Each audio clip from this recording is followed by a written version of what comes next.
The creators of HBO Rome have spent a lot of their budget in an effort to recreate late Republican Rome as it was. A lot of that money went into constructing the set, but costumes must have taken a significant part as well. The creators hired Oscar-nominated costume designer April Ferry to design more than 4,000 pieces of attire. The show often gets praise for its historical accuracy, so let's figure out exactly how accurately they managed to make the costumes. Let's start with military uniforms. Some of the uniforms are very accurate, and some not so much. Rank-and-file soldiers wear male lorica hamata, exactly what they should be wearing in the 40s BC. Their helmets are also quite decent. They're not exactly the perfectly recreated Montefortino helmets, but if you squint the right way, I think that they're good enough. Transversal crests on centurions' helmets also have historical evidence to support them. The shields are hit and miss. The round ones are perfectly appropriate, but the rectangular shields are from the later period. The swords look decently similar to Pompey-styled gladius. The soldier's pillar use flanges instead of period-appropriate rivets, but that is probably as minor as a nitpick can get. The high-ranking officers wear leather muscle cuirasses. Muscle cuirasses certainly were a thing, but there is no archaeological evidence that any of them were made of leather. It was probably too expensive to make metal cuirasses for the show, so this change is understandable. The horsemen have stirrups, which weren't known in Roman times. Can't however blame the creators for this one, because apparently you can't ride without stirrups on set in Italy due to the safety regulations. Despite these nitpicks, I think that military apparel is done very well. I'd give it an 8 out of 10 for historical accuracy. Let's now go to the civilian clothing. The commoners wear simple grey and brown tunics made of linen and wool. Wealthier people of the streets, like the mob boss Erastus Fullman, wear more colorful tunics and shiny accessories. The city has a lot of foreigners, such as Jews, Indians and Egyptians, who all display their native dresses. This was probably the easiest part to get right from the costume-making perspective, in part because of the simplicity of common clothing, and also because of no rigid dress code for the people outside of Roman noble class structure. For the same reason, it's hard to judge it on historical accuracy. I think it sometimes gets a bit too motley with all the exotic headgears, but can't knock it on anything else, so a 9 out of 10 sounds fair. The portrayal of the nobles is where the show really shines. In private, the Roman elite wear colorful tunics, but when they go on their official duties, they follow a strict dress code. Most of it can be summarized in the first scene in the Senate. The senators have a wide red vertical stripe on their tunic.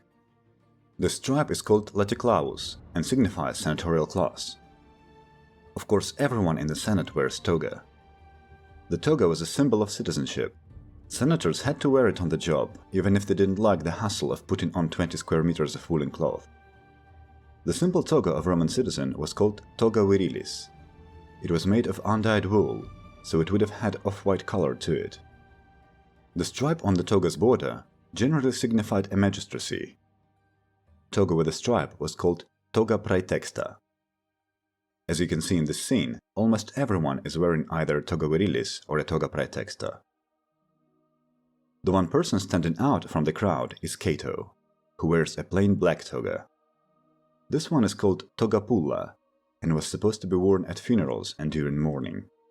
We first see it worn by Pompey Magnus when he buries his wife Julia. Cato in the show wears the black toga as a message.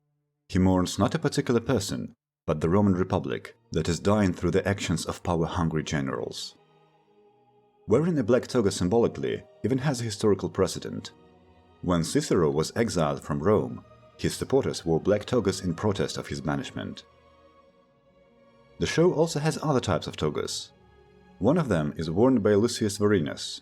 At one point in the show, he runs for magistracy and starts wearing a bright white toga. This one is called toga candida. It was supposed to be worn by anyone running for an elected office, and is the reason that we now call those people candidates. When Vorenus is admitted to the Senate, he starts wearing a striped toga befitting his new status. The last type of toga is worn by Caesar at his triumph. His red ornate attire is called toga picta. Together with red face paint, it was an attribute of a triumphant general. He probably should be wearing an actual laurel wreath instead of metal diadem, and shouldn't wear the armor beneath his toga, but our knowledge about the triumphal customs is very uncertain, so I'm not going to complain about it too much. I particularly like the way how Octavian's coming of age is portrayed through clothing. When he is still a kid, he doesn't wear a toga, but only a plain tunic with a stripe appropriate to his social class. He also sports an amulet. This amulet is called bulla. Roman boys wore bulla before they came of age as a protection against evil spirits.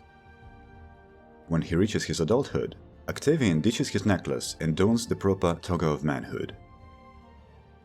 You can also notice that in a couple of scenes, Pullo and Varinus are wearing vests with a Roman eagle print. The Romans knew some of the technologies for textile printing, such as stenciling. However, military insignias on shirts aren't attested in the ancient sources, so this is once again a designer choice. I guess it makes the soldiers stand out from the rest of the crowd, while they are not in military uniform. The characters that don't wear togas, but still need something to defend them from the element, are wearing different types of cloaks. The lighter one, worn similar to toga, is called pallium, and the hooded one is paenula. Women of the period generally wore longer tunics, similar in style to the Greek chiton, and an overgarment called stola. The show correctly depicts stola as an apparel of the married and older women. I have to admit that I lack expertise in Roman female fashion to analyze the rest of the dresses. I think that the basics of female apparel are done well, but the specifics are probably subject to a lot of artistic liberties.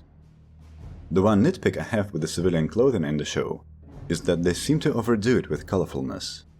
It's great to show that there were other colors than white and red, but in some scenes there is so many motley clothing that Rome looks more like modern-day Mumbai.